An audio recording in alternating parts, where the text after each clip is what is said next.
Vamos falar sobre o incêndio lá no Parque da Canastra. A gente, após 6 dias intensos de combate, o Corpo de Bombeiros Militar de Minas Gerais conseguiu extinguir o incêndio que destruía desde sábado o Parque Nacional da Serra da Canastra. E aí, segundo os bombeiros, a concentração dos esforços ocorreu na frente denominada Zé Carlinhos, único foco restante das chamas. E para falar um pouco mais sobre o trabalho de combate às chamas, a gente vai conversar agora com o capitão Tiago Augusto, coordenador das operações pelos bombeiros. Bom dia para você, capitão. Bom dia a todos os ouvintes aí da Rádio 98. Prazer recebê-lo aqui no Central 98, a gente aí com 7% da área total do Parque da Canastra atingido por esse incêndio, né? Conta pra gente um pouquinho como é que foi esse trabalho aí de combate às chamas. É só a atualização, né, dos dados, né? Depois a gente teve a parte da Serra da Canastra que ainda foi atingida pelo incêndio, então no final das contas a gente teve cerca de 11% da área total do parque que foi consumida, né? Infelizmente.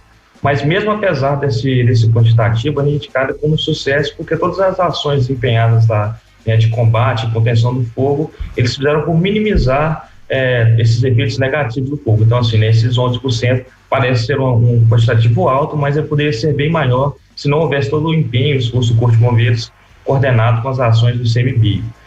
As ações lá, né, o incêndio ele se iniciou no sábado, é o que a gente teve de informação inicial do pessoal do ICMBio, que pode ser causa criminosa, é uma das possíveis origens, né, cabe ainda confirmação, mas teve origem do sábado. Então esse incêndio ele consumiu grande parte. As equipes do Corpo de Bombeiros elas chegaram no local, foram acionadas no dia 18, na terça-feira, e aí sim a gente começou esse trabalho coordenado, né, de coordenar as ações e também de efetuar de fato o combate, toda a parte de planejamento, operação, né, e execução das ações de combate e controle do fogo. Então, de início, a gente tinha algumas frentes que eram voltavam bastante atenção nossa, para que se essa frente ela evoluísse, ela poderia consumir ainda mais áreas do parque. Inicialmente foi nessa frente, uma frente denominada Jacó e Vão dos Cândidos, que essa área ela poderia, a gente chama no incêndio florestal de pular, né, e passar por uma área não queimada e consumir grande parte do parque. Então, a gente optou, né, esse foi o foco principal de combate e controle. A gente controlou essa área inicialmente, e depois a gente partiu para as outras áreas que nessas poderiam também ter um efeito mais danoso, fazendo os combates, os controles. A gente, né, em conjunto com o ICMBio, fez o acionamento dos aviões, a gente chama de air tractor, são os aviões que eles lançam água sobre essas chamas para fazer o controle.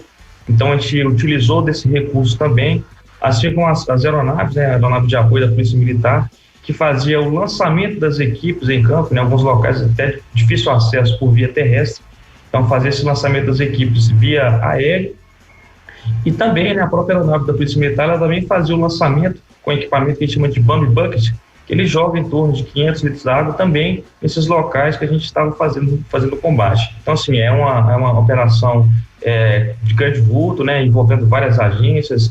Então, eu destaco essa importância da interação entre essas agências, bem encaixado, bem comunicado, todas as ações muito bem coordenadas e planejadas, que resultaram nesse sucesso da operação. Capitão, nós estamos vendo aí esse combate, aliás, parabenizar mais uma vez a ação pronta dos bombeiros, porque como o senhor mesmo falou, 11% podem chamar a atenção, mas 11% com as proporções das imagens que a gente viu no início, 11% é mesmo promissora a informação, porque é uma pequena parcela que foi atingida. Mas já se tem ideia de como começou esse fogo? Existem especulações de que foi um incêndio criminoso? Já se tem ideia de como começou esse incêndio da canastra?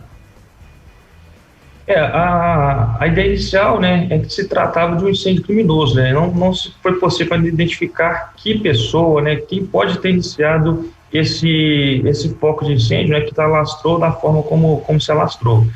O pessoal, né, em conversa, em levantamento de informações com o pessoal do ICMBio,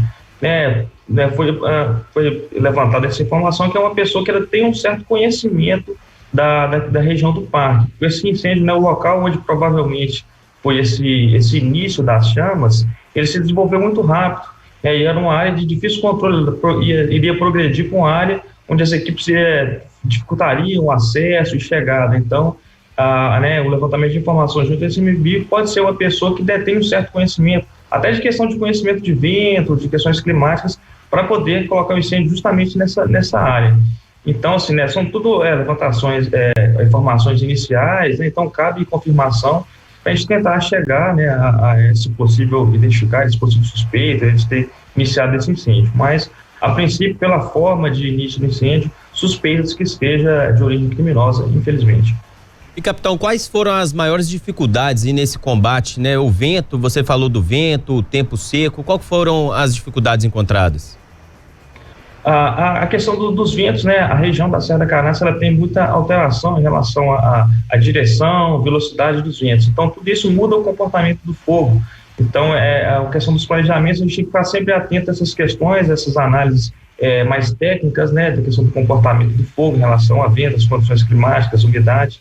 Então, além do combate e lançamento das equipes, a gente também sempre é prezado por essa questão, dessa avaliação técnica, né?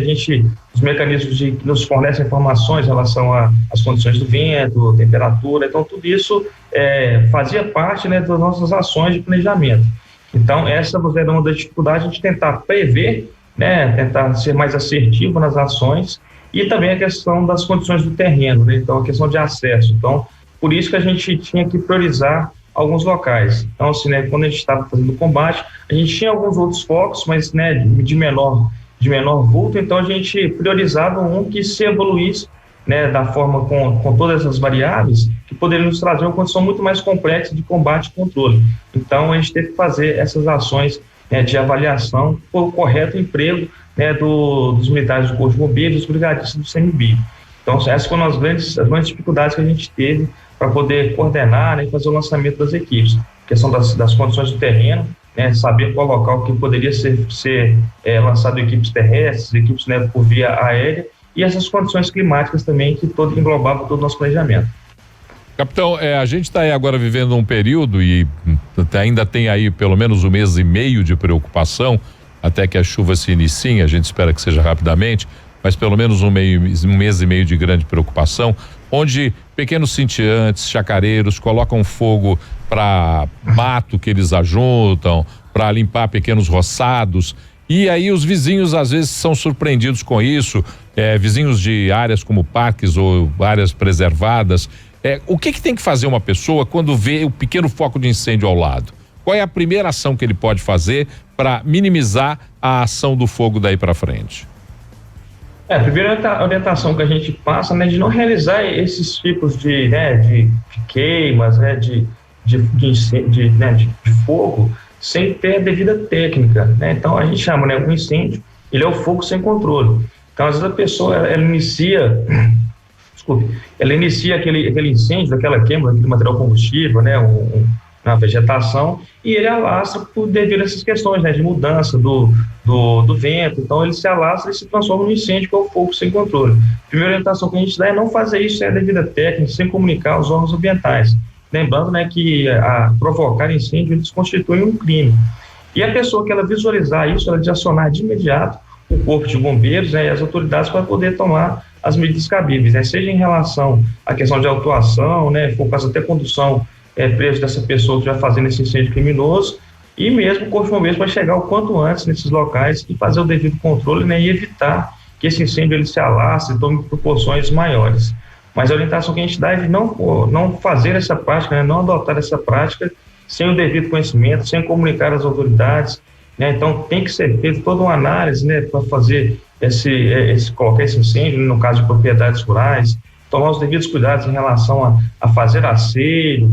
Então, né, é uma prática muito, muito delicada. Então, fazer por conta própria, sem nenhuma técnica, sem nenhum conhecimento, muito provavelmente vai acabar entrando na situação de incêndio, nesse fogo sem controle, e causar danos ambientais, né? E até, pegando a deixa desse momento que a gente está vivendo, a questão da saúde, então a fumaça, ela pode agravar, né, a situação das doenças respiratórias e também, né, do próprio coronavírus, e também pode haver até um agravo de situação em virtude toda essa situação de incêndio, de inalação de fumaça. E, capitão, vocês já estão tendo uma percepção maior de aumento do número de ocorrências, e como é que a gente pode comparar com anos anteriores? Tá maior, tá menor, segue na mesma linha? Olha, a gente vinha numa decrescente, né, dos anos, principalmente de 2017 para 2018, Mas em 2019 e 2020, infelizmente, a gente teve um pequeno acréscimo, um pequeno salto na quantidade dos incêndios florestais. Então, é claro que tem uma questão climática, né, envolvida também, mas a grande parte dos incêndios a gente vê essa ação, né, essa ação do homem, esse incêndio criminoso provocando esses incêndios. Então, a gente está, né, no sinal de alerta, a gente está com alguns números, né, que a gente considera expressivos, e a gente, né, reforça essa questão da prevenção, né, de não efetuar essa prática para a gente reduzir esses números.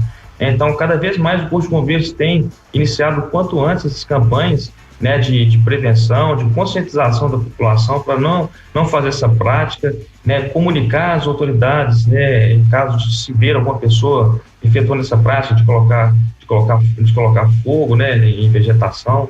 A gente passou por esse período, né, no meio do ano, aí, nas festas juninas, a gente ainda tem aquela prática, infelizmente, de soltar balões. Então o bombeiro entra também nessa campanha, mesmo que em tempos de pandemia a gente pode ter sido um pouco menos perceptível, mas a gente continua reforçando que, né, apesar de toda a situação, ainda tem pessoas que permanecem nessa prática de soltar balões.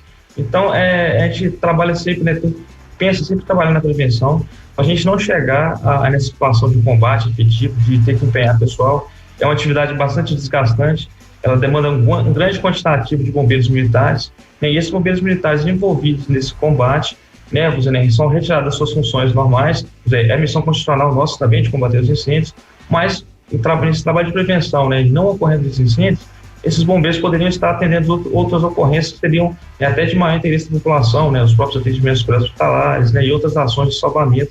Os bombeiros acabam deixando de atuar para poder fazer frente aos incêndios florestais que poderiam ser evitados com ações de prevenção.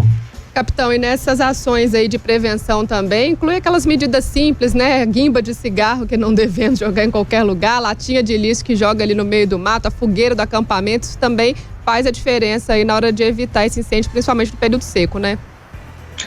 Isso mesmo, a gente fala, né, o incêndio ele não começa já, né, no grande vulto, né, um grande incêndio, ele se inicia por um pequeno foco de incêndio. Então são essas ações, né, que parecem ser pequenas, né, mas eles evitam grandes incêndios, evitam grandes desastres. Então, as pessoas se deslocam de suas casas, poder fazer um acampamento, acende uma fogueira, não faz a correta extinção do fogo, né, naquela fogueira. Então isso é o estopim, né, é o início de um incêndio, e que pode tomar proporções devastadoras. Então, são essas pequenas ações que elas evitam grandes desastres. Então, evitar jogar a guimba de cigarro, né, em vegetação, as fogueiras do acampamento, fazer a devida extinção do fogo, certificar que aquela fogueira ela foi devidamente extinta, né, às vezes jogar garrafa de vidro ou outro material que pode ser ali, né, em virtude das altas temperaturas que a gente está observando, de ser também não um início, né, uma ignição de um fogo. Então, são essas pequenas ações que evitam grandes desastres, grandes eventos como esse. E Central 98 conversando então com o coordenador das operações pelos bombeiros, capitão Tiago Augusto, falando pra gente sobre esse combate ao incêndio lá no Parque da Canastra. Capitão, muito obrigada por esse tempinho para bater um papo com a gente aqui no Central 98. O Corpo de Bombeiros, agradeço a oportunidade, o Corpo de Bombeiros agradece a oportunidade desse espaço cedido para a gente poder repassar todas as informações do nosso trabalho e também, principalmente, reportar para toda a população, para todos os ouvintes, essas dicas de segurança que nos contribuem, e auxiliam o nosso trabalho para poder cada vez mais prestar um serviço melhor para a nossa comunidade mineira. Mais uma vez, parabéns pelo trabalho e ótimo final de semana. Muito obrigado, bom final de semana para vocês também, para os ouvintes.